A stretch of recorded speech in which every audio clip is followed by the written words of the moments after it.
Pansin mo ba yung TV ngayon parang palamuti na lang sa bahay? Halos hindi na ginagamit. Nakabukas nga, pero wala naman nanonood.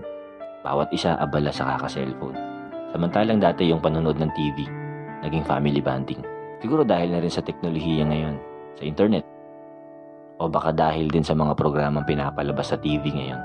Naalala ko lang dati, early 2000. Kung di ako nagkakamali, year 2000 up to 2003, mga ganon. Yung mga palabas sa hapon may anime. Kaya yung mga batang estudyante, laging excited umuwi para lang mapanood yung anime na paborito nila. Magkakasama kami na nanonood sa isang bahay ng kapitbahay namin. Pati commercial na i-enjoy. Yung hinuhulaan nyo kung ano yung kasunod na commercial, tapos kung sinong matalo, pipitikin. Nandyan na itatago mo yung tsinelas ng kalaro mo para kapag tapos ng anime, magtatakbuhan kayo sa labas. May iiwan siya kasi nawawala yung tsinelas niya.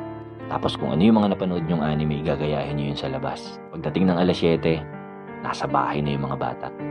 Kasi may anime ulit. Pati mga magulang namin nanonood nun. Naging family bonding talaga yung panonood ng TV dati. Nakakalungkot lang din isipin na kasabay ng pagbabago ng panahon at pag-unlad ng kaalaman ng mga tao, ay marami ring nabago. Yung telebisyon na nagbubuklod-buklod sa pamilya dati noon, hindi na nagagawa ngayon. Kaya hindi mo masisisi kung bakit marami nagsasabi na mas masaya ang buhay dati kaysa ngayon. Pero ganun talaga eh. Kailangan natin sumabay sa agos.